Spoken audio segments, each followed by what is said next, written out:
The state's case fails because there's no evidence that defendants were doing anything other than exercising their First Amendment rights. We are at the grand jury, so state has proved slight or marginal evidence of the facts of this case.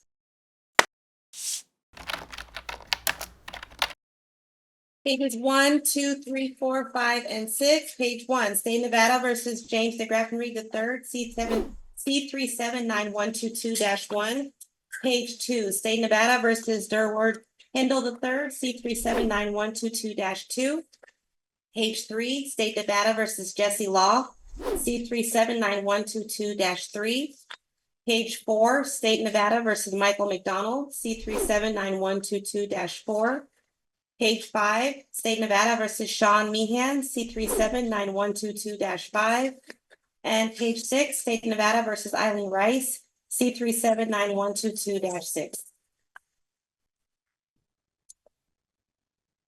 Good morning, Your Honor. Good afternoon, actually. Alyssa Engler and Matthew Rashbook on behalf of the state. My bar number is 11940. 12477. Thank you. Good afternoon, Richard Wright for Michael McDonald, who's on video. Good afternoon, Your Honor. Maggie McLetchie for Jesse Law. The state has waived Mr. Law's appearance today. Okay. Good afternoon, Your Honor. Monti Levy appearing for Eileen Rice. I'd ask that her presence be waived as well. Any objection? No, Your Honor. Okay. Good morning, Your Honor. George Pell. We have Mr. DeGarrett to read it. He's on the video. Good morning, Your Honor. Brian Hardy on behalf of Jim Hindle. He's on video as well. Good morning, Your Honor. Harry Arnold on behalf of Sean Meehan, who's also on Zoom. All right. Ready? Your Honor, yes. If I may, I'm going to argue the legal sufficiency arguments and Mr. Wright is going to argue the exculpatory evidence. Okay. Your Honor, despite the low bar, there's insufficient evidence in this case, and it's certainly not weighed towards guilt, as the Nevada Supreme Court has made clear is required. The state's case fails because there's no evidence that defendants were doing anything other than exercising their First Amendment rights to preserve their future First Amendment rights to petition the government and challenge the results of Nevada's election. The state relies over and over in its response on the contention that it was a false statement when made that Trump had won. But even if the defendants believe— Briefly, let me just Sure. briefly interrupt. From the state's standpoint, and one of my initial questions is, as to the intent to defraud, I think it's as to the intent to defraud, it's also kind of a crime of impossibility, if you will. I mean, it's not a forgery, right? I mean, everybody signed their own names. Well, it is a forgery because the document itself is a false document and Well, a forgery— false document in terms of them saying we're the electorate, but they all sign their own. And that would all go through, it would be submitted one place and that's who would act on it. But if Trump was never declared the winner, that would never, it would be impossible, I guess, is kind of. I don't think that is the analysis that the court should be Well, considering. I'm going there by way of intent to defraud. They're not really thinking that they're gonna pull one over. Nobody's gonna know because, you know, we're gonna sign this document and never make everybody think that Trump was elected when he wasn't elected, right? We don't think that's. The intent of the individuals was to create a document, a false document. They executed the document saying they were the duly qualified electors. I see that more as count, as the first count. I'm looking more as the. But it was their position that he did win the election, and it was their intent that those certificates be executed by the president of the Senate and by the archivist, because that is exactly why they sent it. This isn't a First Amendment argument. They didn't just make a grandstand, make their position, and then throw those certificates in the trash. They took them to the post office. They mailed them to all the 4 places that's required by law because they wanted those documents to be considered. And because those documents themselves were forged documents, because forgery contains the false making, so the entirety of those documents were false, that is uttering a forged instrument. regardless of whether or not they were acted upon, that's not for the court's consideration. It's what their intent was when sending those documents, and the state presented sufficient evidence for purposes of this proceeding to bind it over to court. All right, I interrupted, sorry, go ahead. That's okay. I'll start with what the documents actually, what the documents they actually presented were. Because I think it undercuts what the state just argued, that they intended to have those immediately accepted as the official results from Nevada. And you just have to look at Exhibit 4 and Exhibit 5 from the grand jury exhibits to compare them. Exhibit 4 didn't purport to be the official state of Nevada documents. And as the court already pointed out, it contained the authentic signatures. They didn't put on there a return address of the Secretary of State of Nevada. In fact, they put Mr. McDonald's and the Republican Party's return address. They did not include the state seal, like the actual certificate of the state of Nevada certificate of the vote had. They didn't even call it the same thing. They didn't say it was the state of Nevada's document. They called it the certificate of the votes of the 2020 electors from Nevada. They include different language. Instead of saying that they were duly and legally appointed and qualified by and for the state of Nevada, they said that they were duly elected and qualified electors from the state of Nevada. They didn't include any reference to the certificate of ascertainment, which the official certificate of the vote did include. It said as appears by the annexed certificate of ascertainment. They didn't include that certificate, any falsified certificate of ascertainment. They didn't include any certificate of final determination. While the state claims they just didn't do a good enough job of trying to trick anyone, they actually don't have any evidence that they were trying to deceive them. And in fact, the evidence is, as Mr. Law stated on the part of the video they edited out, it was to preserve their rights to challenge the results from the election. As Mark Voloshin from the Secretary of State told the grand jury, these were bizarro, essentially invalid documents, and they didn't meet the statutory requirements for filing. It was also obvious to Ms. Miriam Vincent from the National Archives that it was not intended to be the real certificate of vote for multiple reasons, clear from the document itself and the fact that it was sent by the Republican Party, which they did not hide, not the state of Nevada. Contrary to the state's false representation, this was obvious to Ms. Vincent, and she never referenced the idea that she didn't rely on them only because Mr. Voloshin called her to tell her not to, as the state contended in its response. With regard to count 1, the NRS 239.030, the filing charge, that charge has been recently elucidated by the Nevada Supreme Court. We submitted supplemental authorities after our petition was submitted. And the Supreme Court made clear that there can be no conviction where there is no state or federal law authorizing the recording of the documents that somebody attempts to record.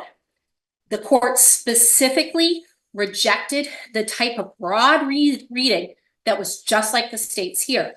And it said, although the state's position was reasonable, it was going to construe the ambiguity in the statute in the defendant's favor. And it made clear for the first time that the statute concerns documents having the present ability to be filed under state or federal law, but that are forged or contained false information. The Supreme Court explained that this construction is designed to prevent officials from acting upon the documents in mistaken belief of accuracy. So if they can't act on them and they don't think they can act on them, that it doesn't satisfy the statute.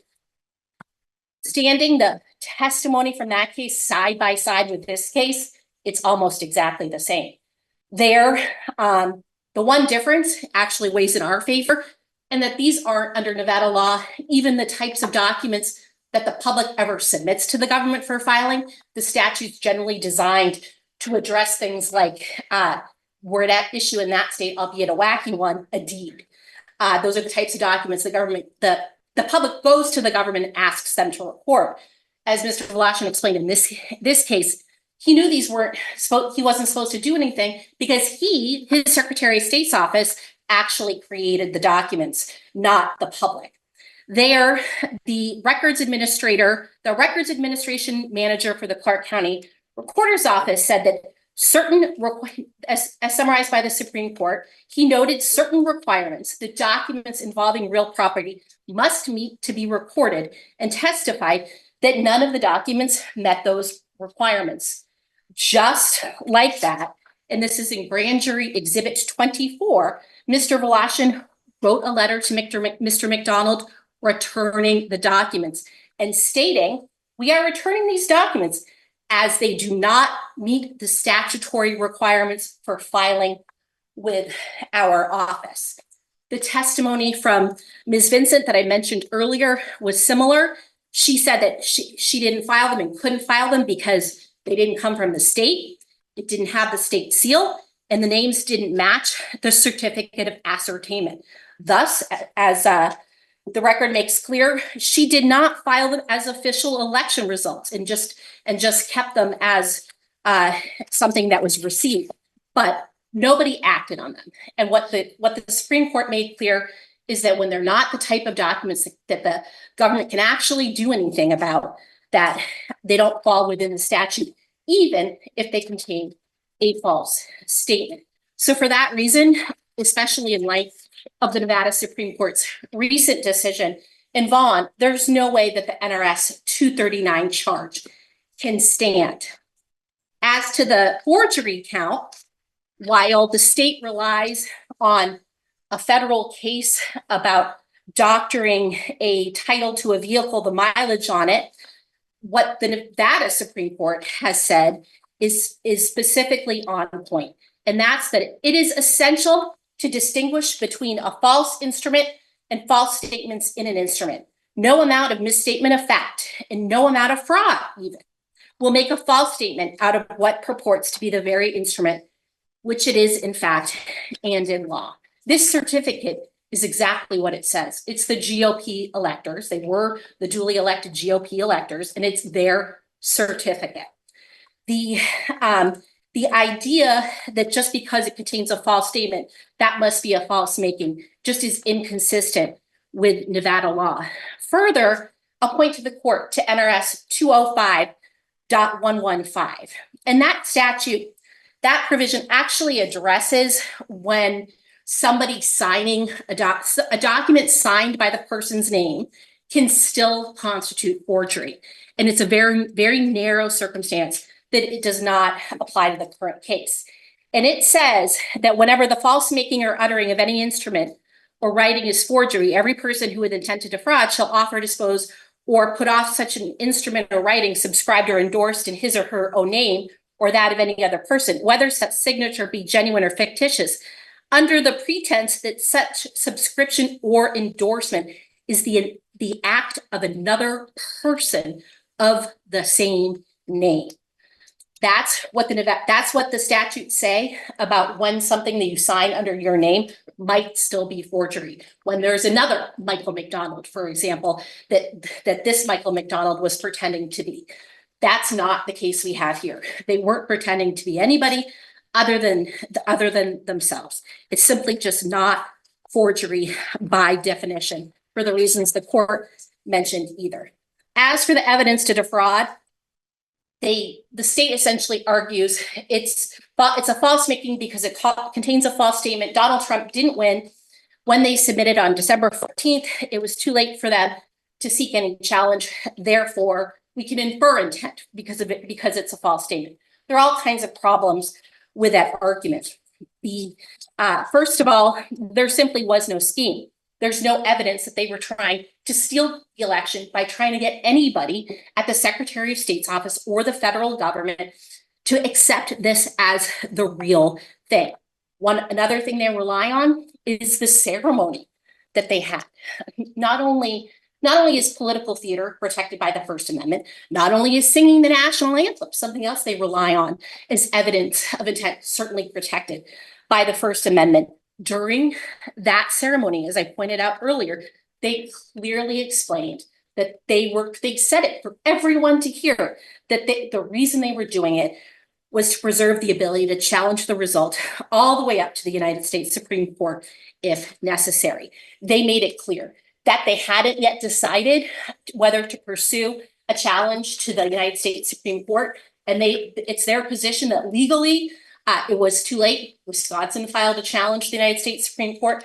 After that date, they had the right to preserve the ability to do so without having already done so and without seeking a stay. The other thing that the state points to is, I think, perhaps even weaker than the other things they point to intent other than the certificate itself.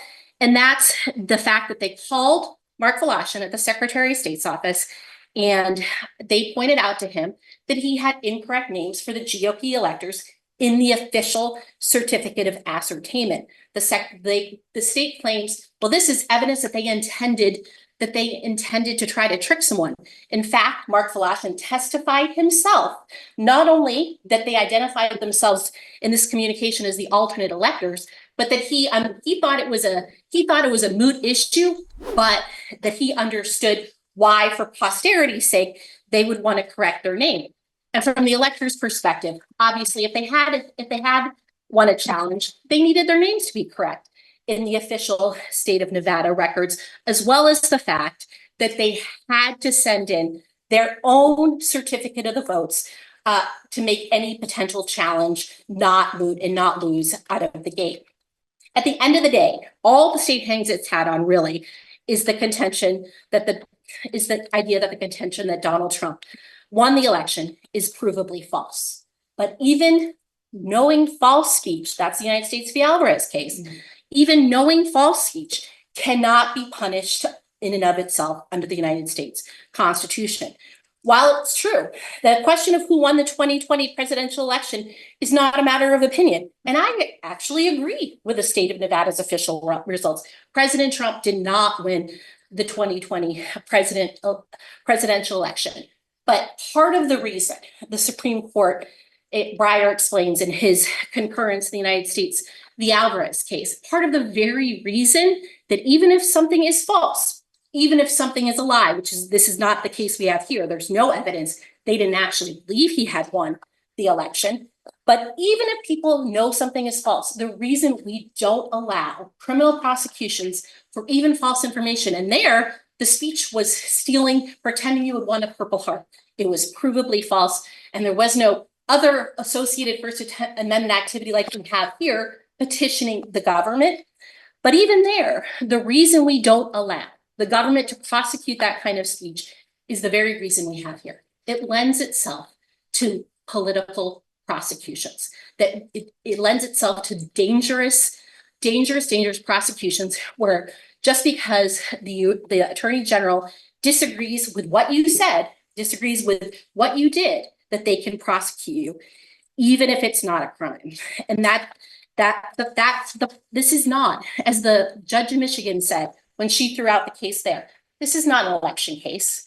This is a free speech case. What we have here on May 11th, 2023, Attorney General Ford said that current state law did not directly address the conduct in question when they submitted their certificate.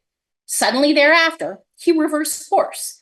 And what he's done since then is try through a tortured application and an unconstitutional application of two statutes at issue, he has tried to prosecute the defendants for disagreeing with the state of Nevada's official results. Under the Constitution, he can't do that. And under the plain statutory interpretation, even apart from the constitutional arguments, neither statute fits. It's an effort to fit a square peg in a round hole. There is no legitimate prosecution here. There's insufficient evidence. And I'm gonna, I don't know if you want the state to argue on these issues or do you want me to pass Probably it? the cleanest, easiest for me to follow. Okay. Thank you, Your Honor. Well, I know the court's familiar with the state's burden. We are after grand jury, so the state has proved slight or marginal evidence of the facts of this case. For count one, the state has to show that there was probable cause that the instrument included a false statement of fact. Petitioners knew that statement of fact to be false at the time it was offered, and that the certificate of vote, the document that they sent itself, if genuine, might be filed, registered, and recorded. And so I wanted to address the Vaughn case because the defense seems to highlight that as being a basis for the court to dismiss those counts. And I actually think that the case is directly on point in favor of the state. This specifically, the court said, we conclude that the statute concerns documents having the present ability to be filed under state or federal law, but that are forged or contain false information. The documents itself, that being the genuine document, are the certificate of votes documents that are filed or recorded in federal and state, and they are. Those documents are filed with the Secretary of State, they're filed with the President of the Senate, they're filed with the National Archivist, they're filed with the US District Court. All four of those places file and record them. And therefore, when these documents qualify, and I think it's important to note that they said in the Vaughn case, because there's no state or federal law allowing for the recording of the specific documents Vaughn sent to be recorded, we conclude that the state failed to show that.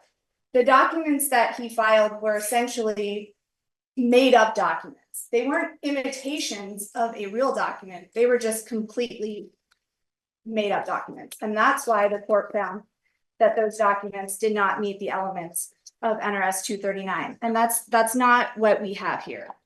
As I stated when the court addressed the intent argument, and I think it's important to note too that count 1, offering a false instrument is a general intent crime, uttering is a specific intent. So all we have to prove is that the document itself contained a false statement, which it did.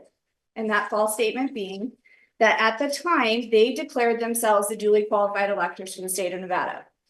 At no point in time were they ever declared the duly qualified electors by the state of Nevada, by the First Judicial District Court, or the Nevada Supreme Court.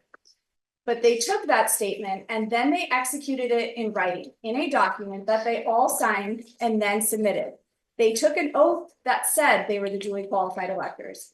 And I appreciate the argument by Ms. McLetchie that this is the First Amendment, right? This is not the First Amendment.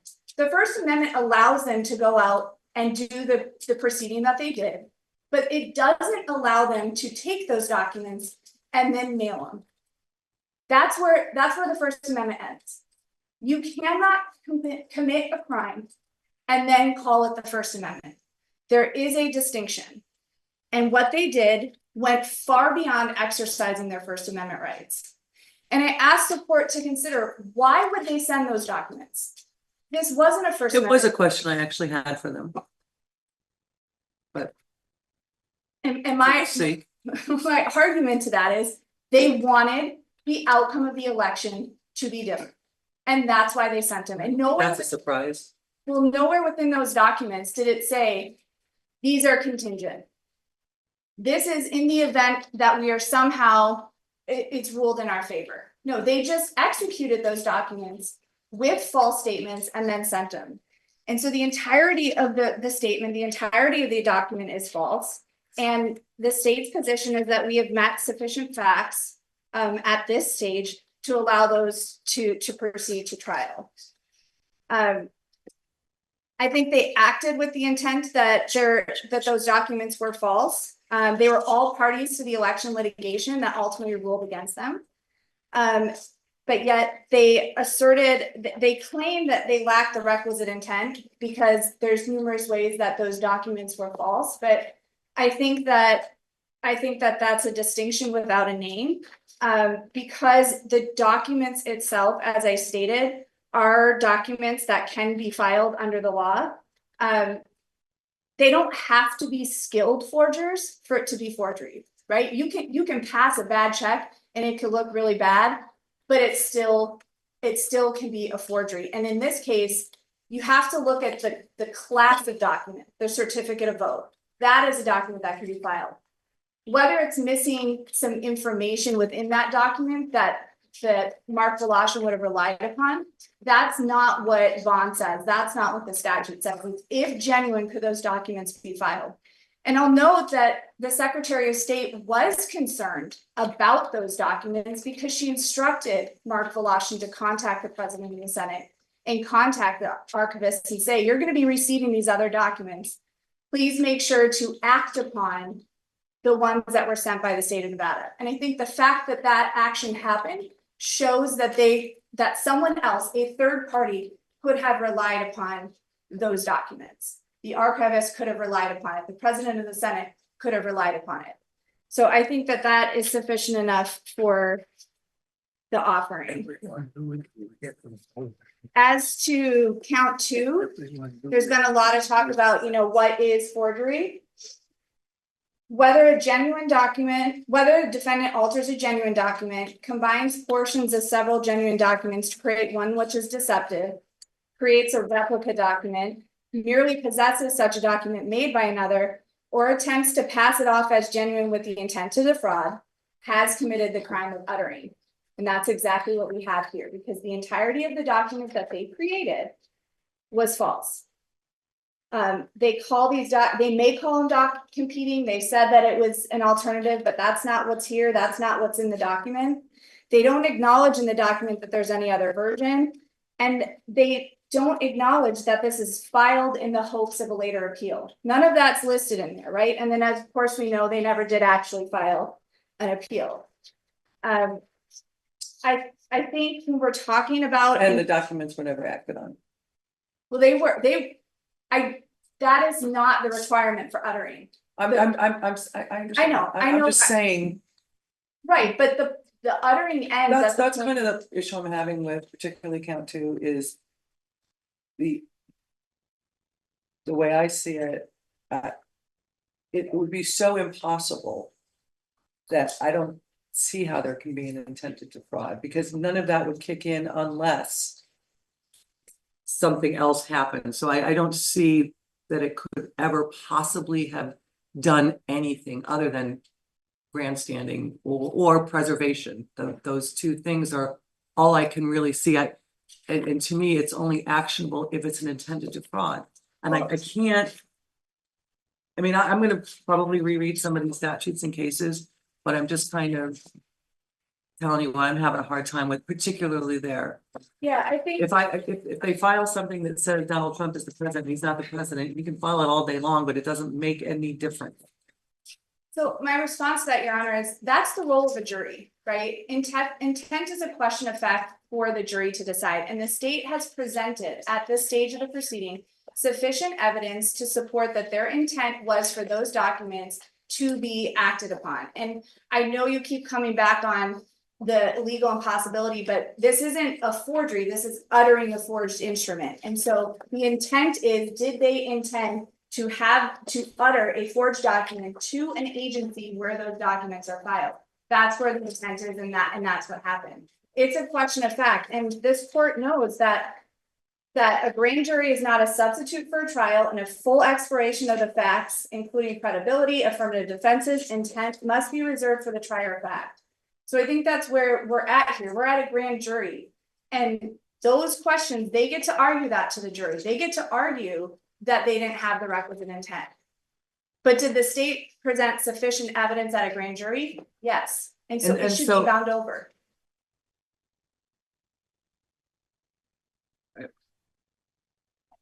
And I will note just,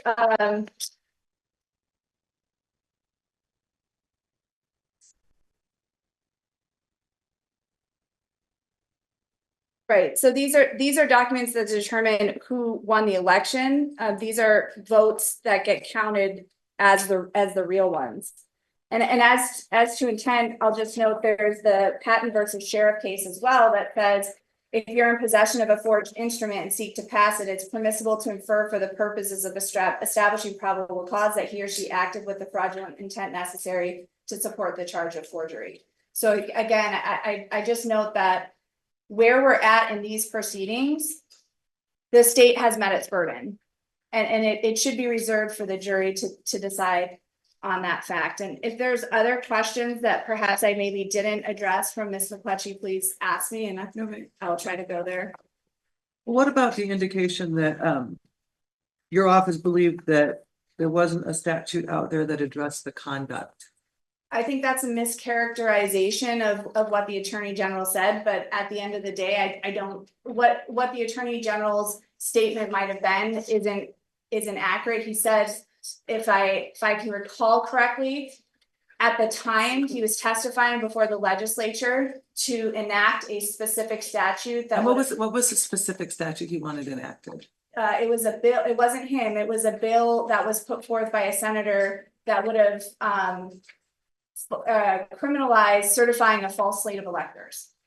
So does Nevada statute have a law that criminalizes certifying a false state of electors, that specific crime? No, that doesn't mean that the conduct that happened here doesn't apply to other criminal statutes. But I don't think that that's an indication that the court should consider. What somebody's opinion might have been, it's do the facts Well, it's not just fit somebody, into it's the law? somebody pretty, on the inside. I was just wondering. Yeah, it was a certifying of false slate of electors. It was vetoed by the governor. So it was specifically addressed just this narrow. This narrow specific issue.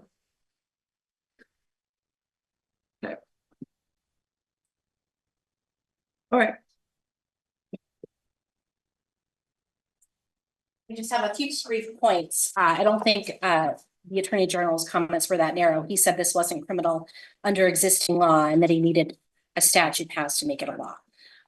With regard to trying to distinguish this case from Vaughn under the NRS 239.330 charge, in that case, the defendant, he submitted a deed. He was trying to take ownership of property. That is something that citizens typically present to the government for filing. And if they're genuine and they meet the statutory requirements, they can be filed. But what the Supreme Court said is that if it doesn't have the present ability to be filed, it does not fall within the statute. Just like the strange deed in that case, this case involves bizarro documents, not documents Isn't that that getting a little factually intensive, i.e. feeling juryish? I don't think it's juryish because in that case, they found that even that testimony couldn't sustain I think that couldn't even sustain a conviction. Here, the question is whether there are sufficient facts to get to the jury. As a matter of law, this document could not be filed. To fall within the statute, you need some evidence that somebody submitted something that as a matter of law had the present ability to be filed. And there's not only no evidence that it does, the only evidence is to the contrary. What they pointed to no actual law that would allow the Secretary of State to receive these documents from a member of the public and file them. In fact, their witness, Mr. Voloshin, said, "We're returning these documents as they do not meet the statutory requirements for filing with the office." This is just like the testimony at issue in the Vaughn case, where again, they said that none of the documents met the requirements for recording real property documents. It's exactly it's exactly like this case. And while the Secretary of State may have called the federal government saw the documents and said, "Well, no, I didn't act on these. I didn't act on these because they're not the type of documents I can act on. They didn't come from the state." This is her testimony to the grand jury. They didn't have the state seal and the names did not match their certificate of ascertainment. Therefore, this can't possibly fall within NRS 239. With regard to the forgery charge, the state's essentially trying to get the court for the first time to say that a false statement satisfies the statute. They did not take the actual certificate of the votes and white out anybody's names. They didn't include the Secretary of State's signature. They didn't alter the documents like in the cases they have. And in the patent case where the Supreme Court said yes, you can infer intent from the circumstances here. The circumstances show this case isn't forgery, but also show how different the evidence was that allowed for the inference of intent. Somebody had a stolen money order. They didn't sign their name. They put themselves as the payee, and they tried to use what was known to be a stolen money order to buy United Airlines plane ticket.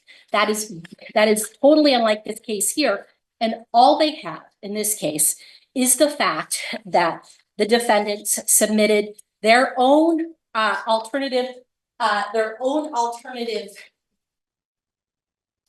their own alternative certificate that didn't at all even try to look like the actual one. I think the court was wondering, besides grandstanding and preserving, what could this possibly have been? That's exactly what it was. They were preserving their right, and they made a show out of what they thought were issues in the election and the fact that that this is what they were trying to do.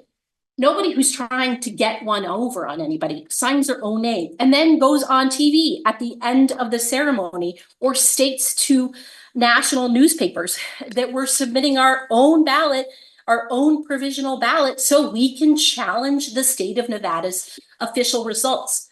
The problem with the state's argument, they say this isn't a First Amendment issue. You can do whatever you want.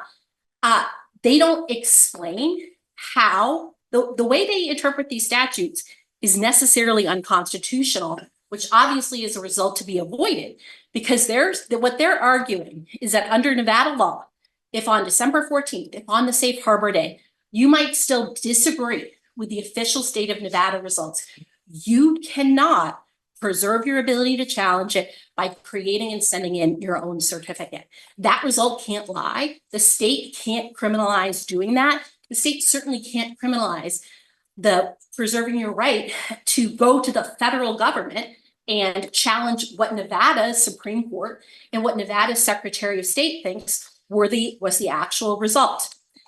There's no way to interpret the statutes as they've applied them to this conduct that would render them constitutional, because what necessarily makes it impossible to do what the defendants do. They make a big to-do out of the fact they didn't ultimately go to the Supreme Court, that they abandoned their challenge to Nevada's election outcome. Has nothing to do with whether on that date they had the right to preserve the ability. They had the right to preserve the ability to do so.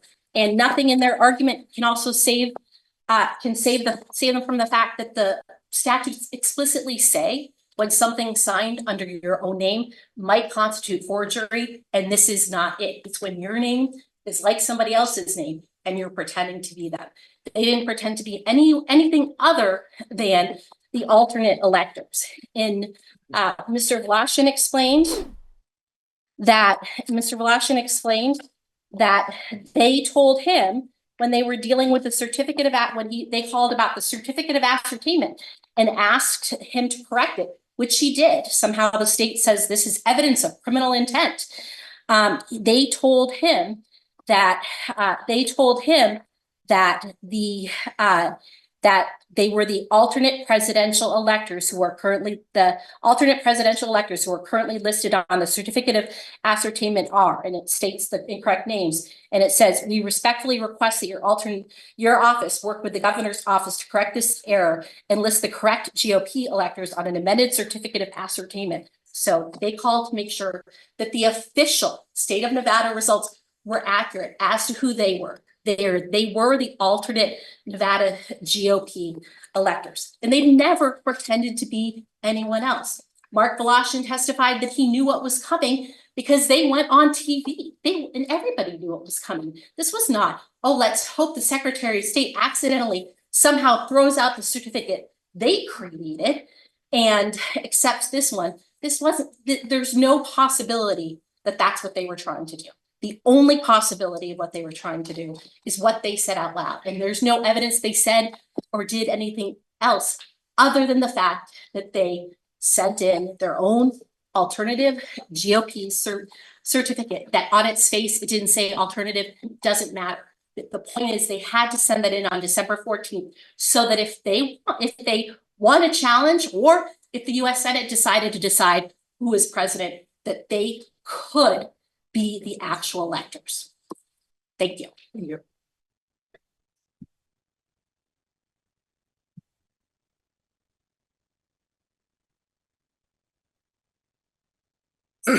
Thank you, Your Honor. I want to address what wasn't presented to the grand jury that goes precisely to the state of mind of the 6 people on December 14th. The court asked, what were they doing? What was their intention? Did they have a legitimate belief and basis that their actions had a good faith, legitimate purpose, or were they trying to deceive and pass off something as being fraudulent? You know, just the way you've set this up, again, it's feeling like a potential issue for the jury, just the way you're coming into it, but go ahead. If the evidence had been presented to the grand jury that they didn't present, we wouldn't be here, is my position. Okay. It's material to the very issue that's in dispute. It's their intention on that day. Were they intending to do what they did? Yes. But the specific intent here is the intent to defraud, which is the intent to deceive. When you look at this again, look at the instruction that I can never get my head around. Exhibit 2A to the grand jury, the definition of the intent to defraud.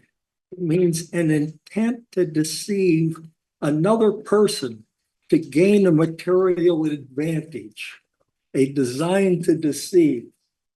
That's the intent they have to show here. It's not that they intended to sign it the way they did and they intended to submit it.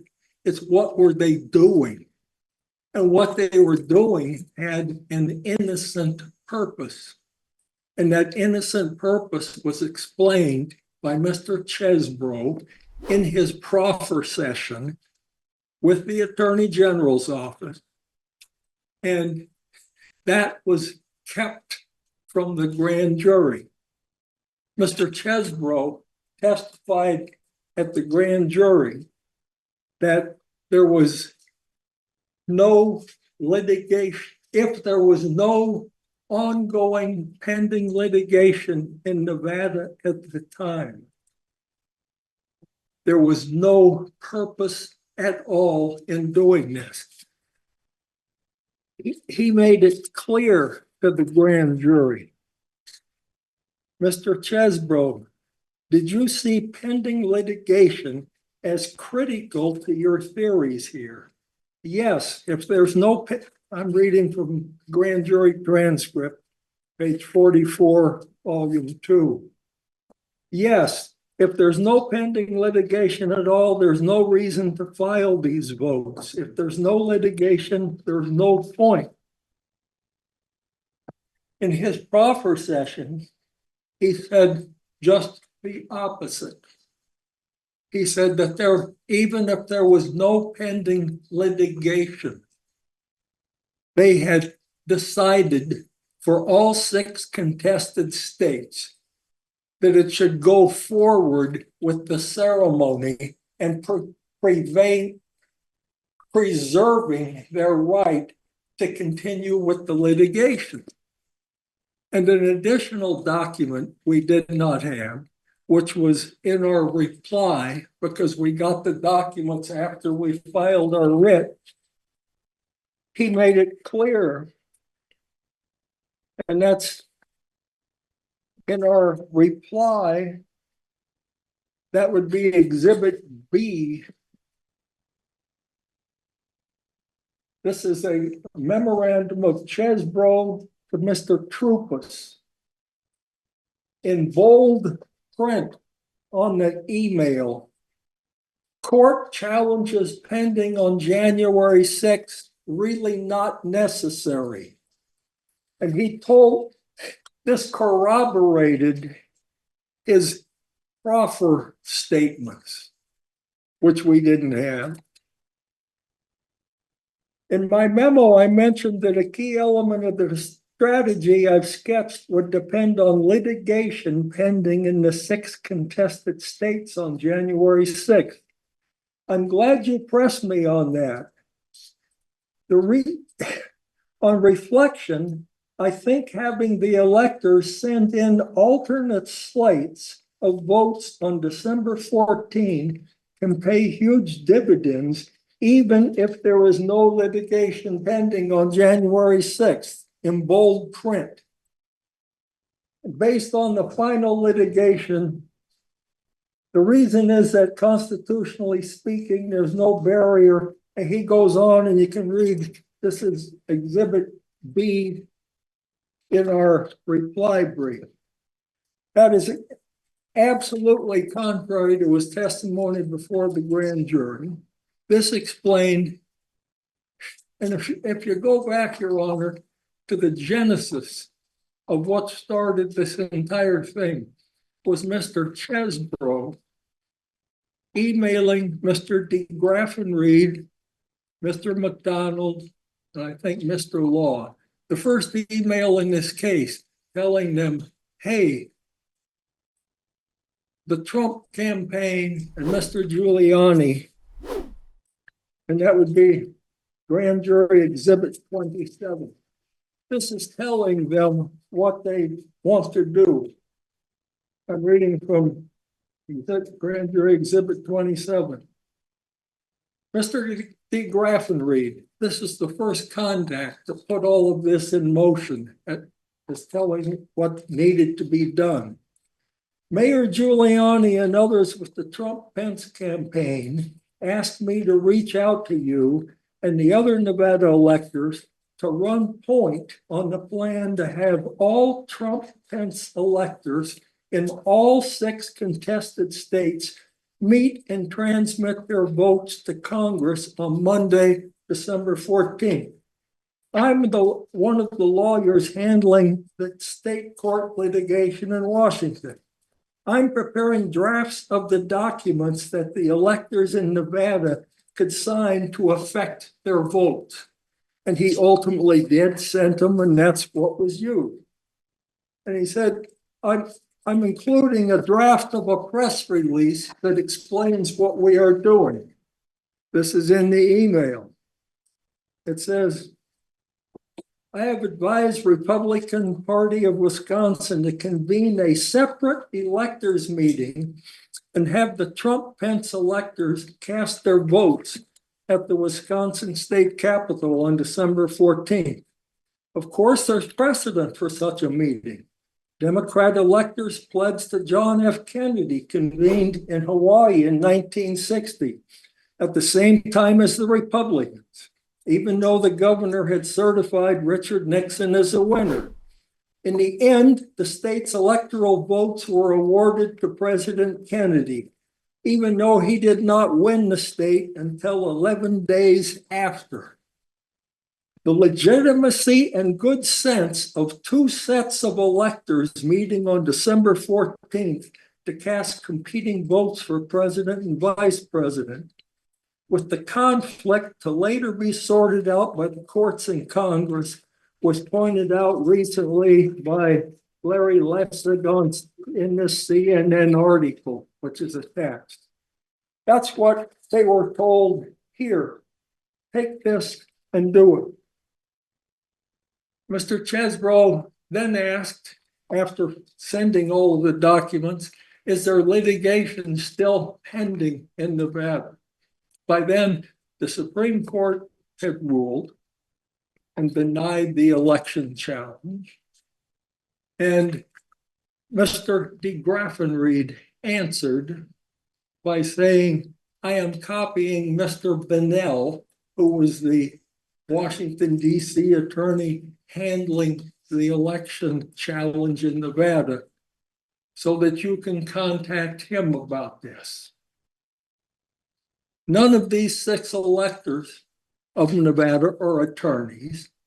They're being told what to do by attorneys. And so they then went ahead and carried this out. Now, what wasn't presented to the grand jury is the exhibit I read to you, Exhibit B, and also what wasn't presented, Exhibit A,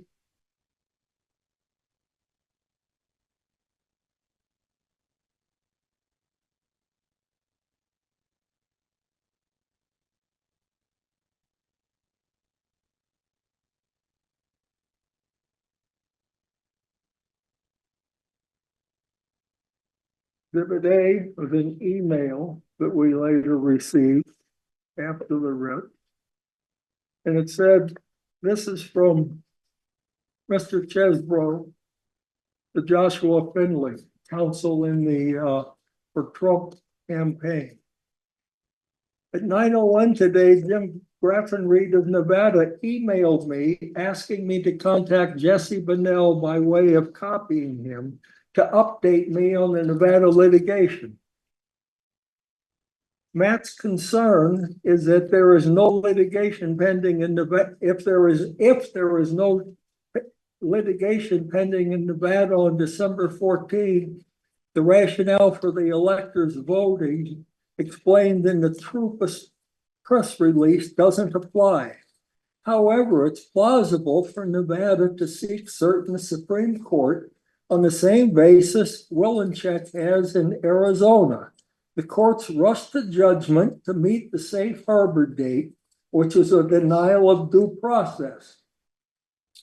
The Nevada party stuck the due process theme in the statement of their decision. So perhaps it's the plan to file cert for the Nevada decision. In fact, they could have and were considering filing cert. The grand jury was told that the Supreme Court affirmance ended the litigation and that there could be no further litigation. And we're told that therefore there was no reason to do this. In fact, the litigation could go on. Mr. Chesbro himself filed a petition for cert in Wisconsin on December 29th. It could have been filed here and was being contemplated.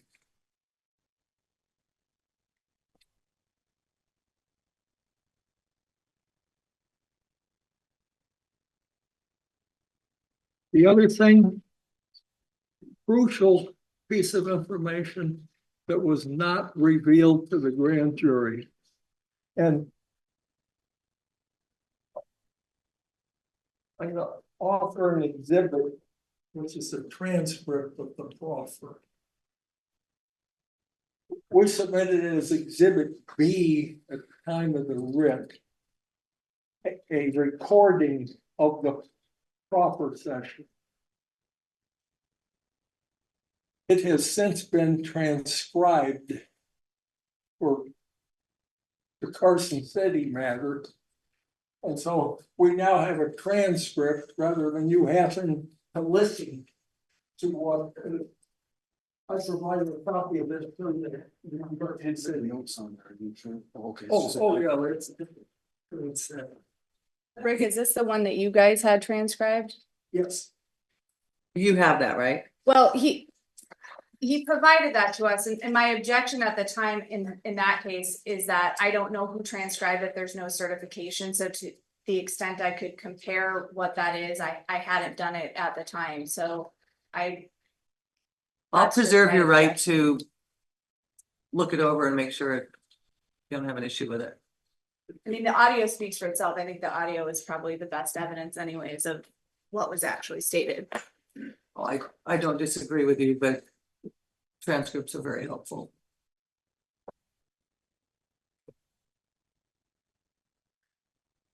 So it'll be admitted. The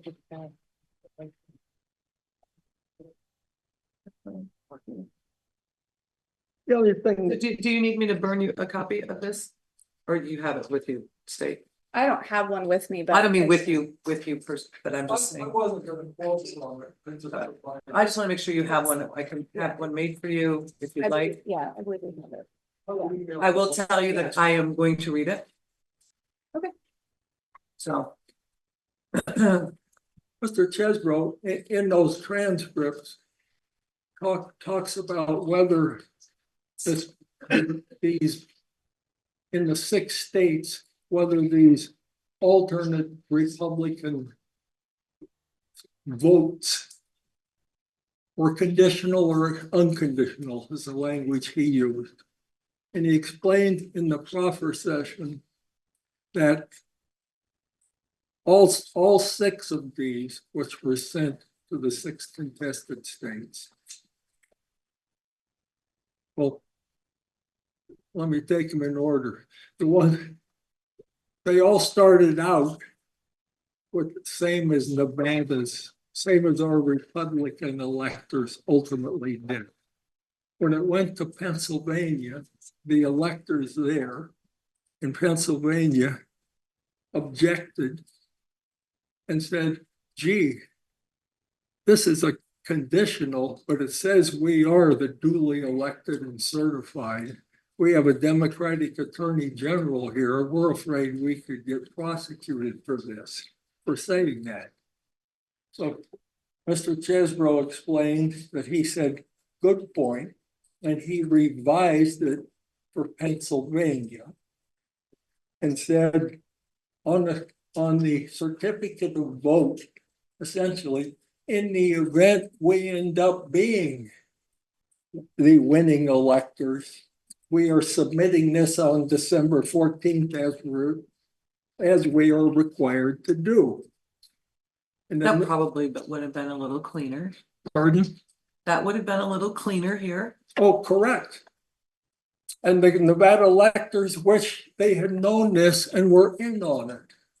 But as Mr. Chesbro explained in the proffer session, but not to the grand jury, the Nevada electors were kept out of that entire issue about there being concerns. They were never told you need to put conditional on this. In fact, Mr. Chesbro, in the proffer session, stated on multiple occasions, he said to the higher ups in the Trump campaign, who were all attorneys, we should add this on all 6 of the states, because that's what we are doing. These are simply just in case ballots to mark our place as required. And the answer back was no. And not only was it no, it was a vulgar no. F these guys was the answer to telling Nevada to put in conditional. That's his testimony, and it's in the what is that, texts? And so he was told, don't tell the other states about the issues. And so Nevada was never told, and he says, I never told them about this, even though I wanted to put that in. That was all known, and it was concealed from the grand jury. Why is that relevant and material?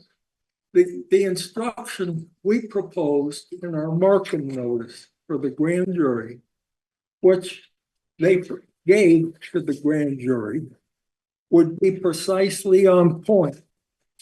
But they didn't give the grand jury the information that was needed.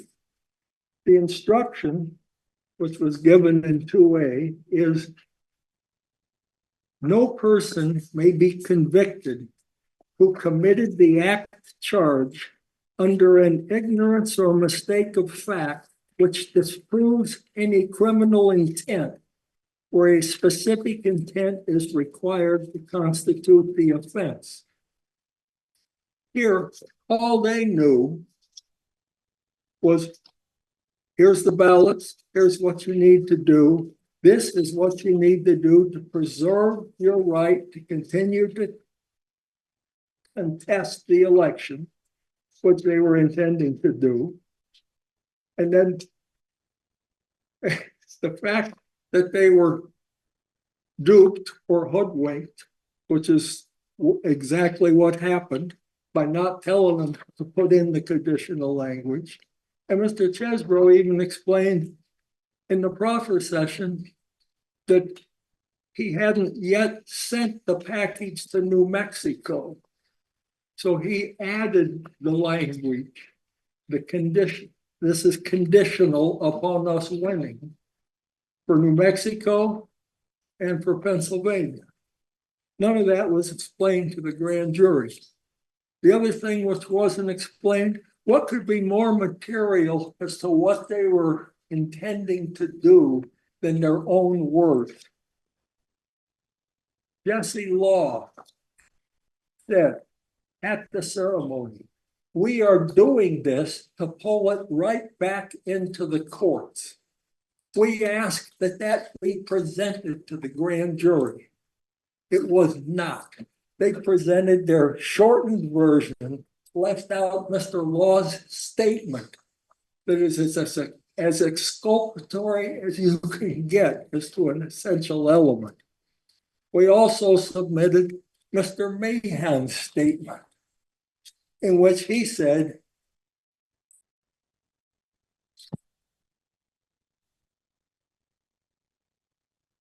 "We're preserving our right while there's ongoing litigation," stating exactly what his intention is. And the intent is the sole crux of what this essential element is that's in dispute here. That was not presented to the grand jury.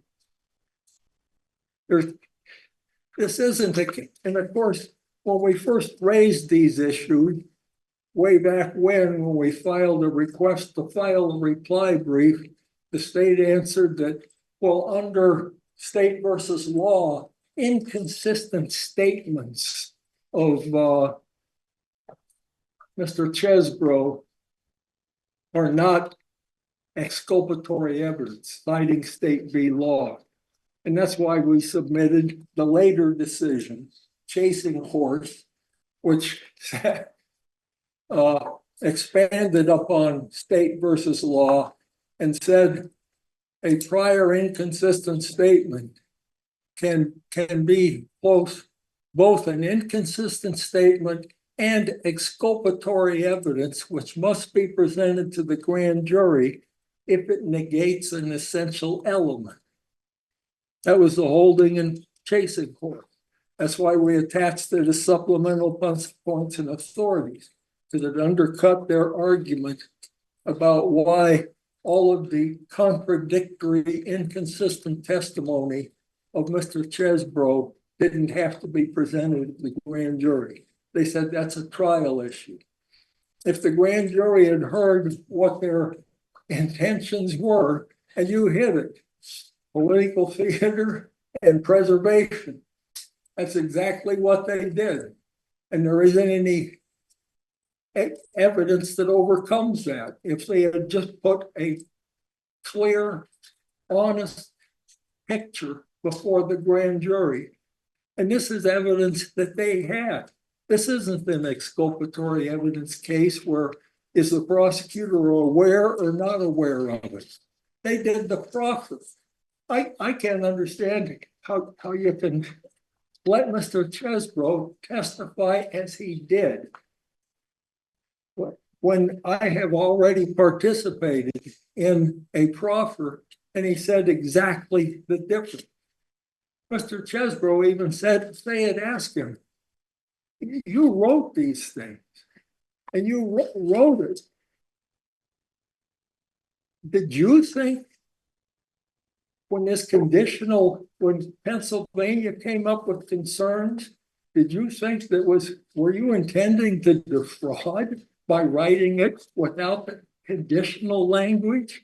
He said, "It never entered my mind because everyone knew what we were doing. We were submitting 2 slates of votes for the contested states." He said, "In fact, in Wisconsin, when we did it, we were still in the Supreme Court. We put in a footnote that we are going to go ahead and cast our ballots on December 14th because we are required to do so." So he said, "I could see why a layperson in Pennsylvania would be concerned about it, but no, it never entered my mind that signing this, even without conditional language, could end up in a criminal prosecution." He's the one who wrote it, orchestrated it, did it, and he would have said, had they asked him, "Were you intending to defraud when you did this?" His answer would have been no, and they knew it and didn't present it.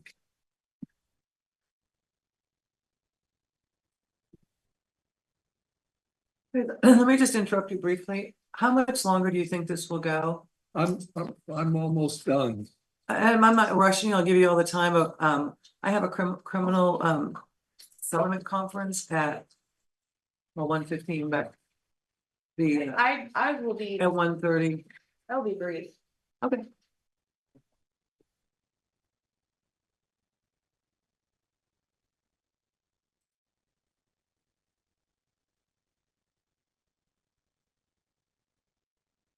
I believe that's him now.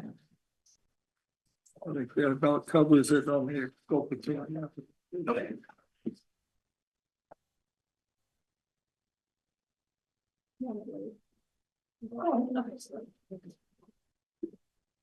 Thank you, Your Honor. I think the state, I sufficiently briefed the exculpatory argument, so I'm just gonna address some of the things that Mr. Wright stated here. You one- agree in terms of everything he said that you didn't present, that he asked you to present? Yeah, Or presented? So a couple, I guess a couple of things I want to point out. First, with respect to the chasing horse decision, since that was recently addressed by the court. I believe that that case is specifically distinguishable. And the court specifically held not all inconsistent statements are exculpatory. And I think because in chasing horse, it dealt specifically with sexual assault. And what the court said is that when a victim of sexual assault makes statements that may indicate consent to all or some of the sexual conduct, those statements have exculpatory value to the extent that non-consent is an element of the offense being considered by the grand jury.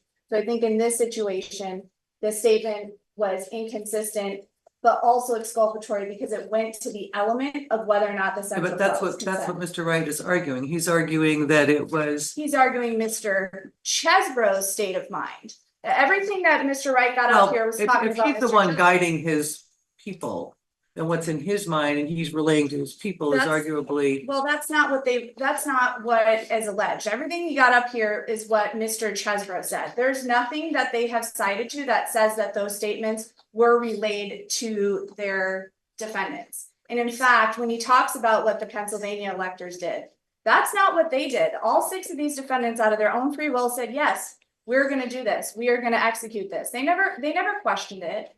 And what I think it's important to note and regarding exculpatory evidence is that the district attorney must appreciate the value of the exculpatory evidence that's being presented. And what it seems like they're saying up here is that they were relying on the advice of counsel, which is a defense that is a question of fact for the jury to decide.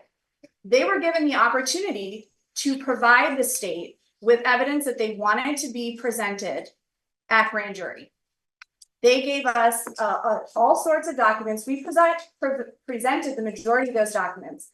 The documents we didn't present did not have a legal basis. And as you know, a prosecutor is required to only present legal evidence to a grand jury. So they never provided us anything that said we're relying on the advice of our attorney when doing this. If that evidence existed, they would have presented it and they didn't. So they can't come up here now and say, oh, Mr. Chesbro's state of mind transfers down to our clients. What it is it's an inconsistent statement. It goes to Mr. Chesbro's state of mind. It doesn't go to the state of mind of the defendants, and therefore it's an inconsistent statement that should be questioned at trial. It is not exculpatory. So I think there is a distinction. What Chesbro's statements are and what Chasing Horse said are 2 very different things. And they can't attribute Chesbro's state of mind to their clients. Their clients' actions were what they were. And that's kind of my position on that. And I will note, I mean, I can go into, there's a whole lot of arguments about the 1960, what happened in Hawaii. Again, there was still active litigation going on at that time, contesting it. The Wisconsin case is vastly different because that was challenging ballot boxes and that was still going on at the time. What we have here in Nevada is the election contest was over. It was ruled against. And the Electoral Count Act that allows potentially for duplicative or alternate slates requires there be an active litigation at the time. And that's not what happened here. So all of this, arguments about what Chesbro said and his theory and his state of mind, they can address that till all they want at trial. It wasn't exculpatory for purposes of grand jury. And if it's going towards the advice of counsel, we would have had to have known that that was what their theory was going to be to appreciate the importance of presenting that. If the court finds that that was exculpatory, which the state contends that it's not. And so I would argue that anything with that is to be presented to the jury. It doesn't explain away the charge. What Chesbro's thought process doesn't explain away the charge as it relates to the 6 defendants. And I will, of course, just. Well, if it negates the intent to defraud, it does, right? But you can't transfer Chesbro's state of mind to them. I'm gonna look at that more closely. I see what you're saying. I just have to see the statement in context to see Right. what the impact would have been, so. And I will note, he's not their attorney. And he specifically said that. He said he's not the attorney. He worked for the Trump campaign. They had their own attorney, Mr. McDonald. And that's referenced, that was presented to the grand jury. And I will note just one last thing about the statement of the defendants. There was evidence presented within exhibit, I think it was 29, has a statement that was made by Mr. DeGraffenreid to the Wall Street Journal. And it says there's still legal action pending in all these states. So what we're doing here is complying with the requirement to vote on this day in the state capitol in the event court cases are resolved favorably. So that fact was presented to the grand jury. So to the extent that Mr. DeGraffenreid speaks for all of the defendants' intents, where they're talking about Mr. Meehan or maybe what Mr. Law says, that was presented. And so the grand jurors had that in their possession and still chose to bind it over. And this court should uphold the will of the grand jury because questions of fact, whether there's intent, whether there's an affirmative defense, all of those things should be presented to the jury because that's the role of the criminal justice system. I'll submit it.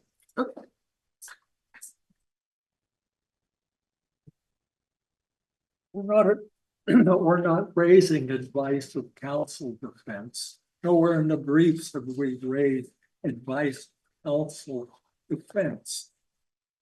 We are saying they let Mr.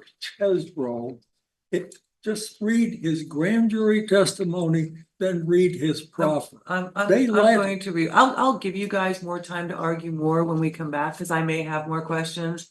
And I know I did this before, but I'm gonna ask you to just pull out all of your intent to defraud, what evidence you presented specifically on that issue.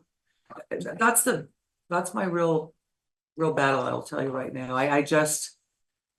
It's almost nonsensical to me that they would have done that, prepared it and filed it with the intent to defraud, because I don't know how it would ever get there. And so I'm gonna go back and look again at what exactly the grand jury saw, but I'm gonna ask if you could point me out specifically that evidence and you contrary if you want to.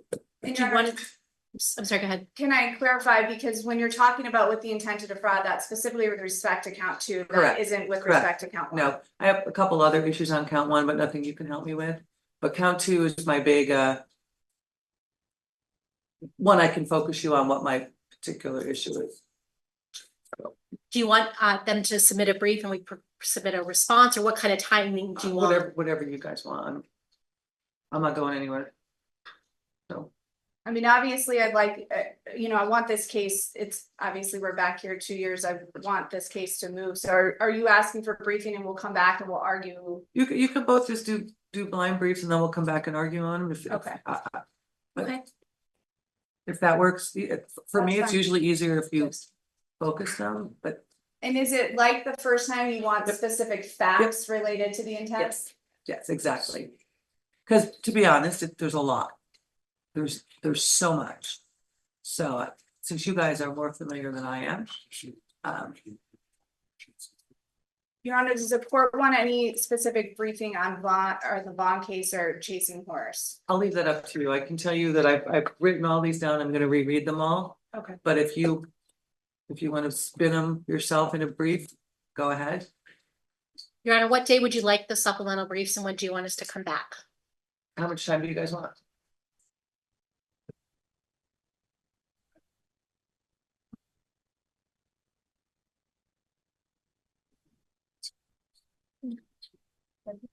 Yeah, I mean, we can get ours done with, in less than 2 weeks, in a couple weeks. I just don't know when we plan to come back to argue. We want to look at dates to argue and then go backwards from there. Sure.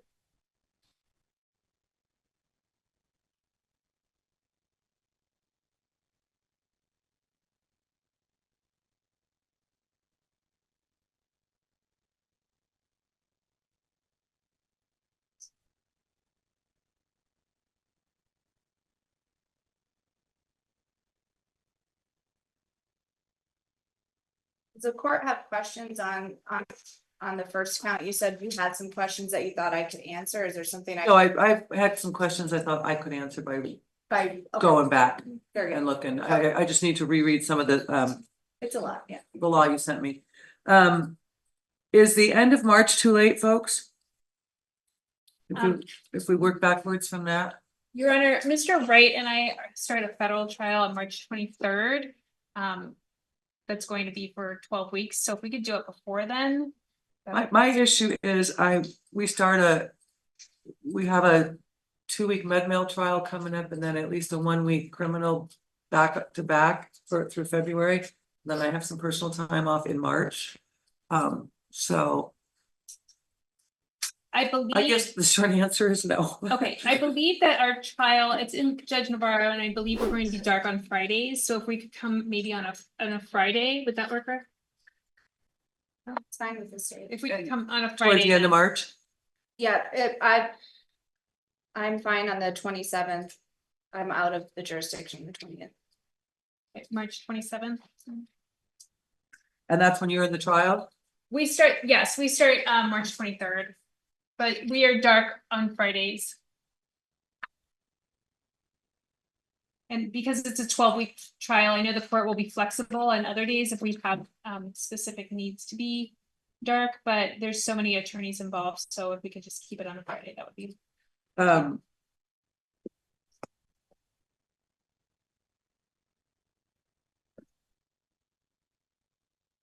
If not the 27th, then April 10th. I have something on April 3rd. Yeah, I'm better for April 10th if that's okay. I'm also better on April 10th. Is everybody free on April 10th? Yeah, it's a date. I think that should be fine. I just want to look. And Your Honor, how many weeks before would you like the briefs? Depends on how long they are. Sooner is probably better than later because I prefer to have the briefs before I go back through everything because that. And so when do That's you plan to do that? Can you guys get them to me in 30 days? Yes, happily, Say 30 days? yes. Yeah, that should be sufficient. Well, since you said 2 weeks was good enough, right? Now I gave you double. All right, good. Thank you, Anna. Thank you, Your Honor. All right, thank you guys. You give me a date. So that'll be March 2nd for supplemental briefing, and then for the hearing, what time? Okay. Does noon work for everybody to? Noon? That's fine. Yes. Yes, April 10th at noon.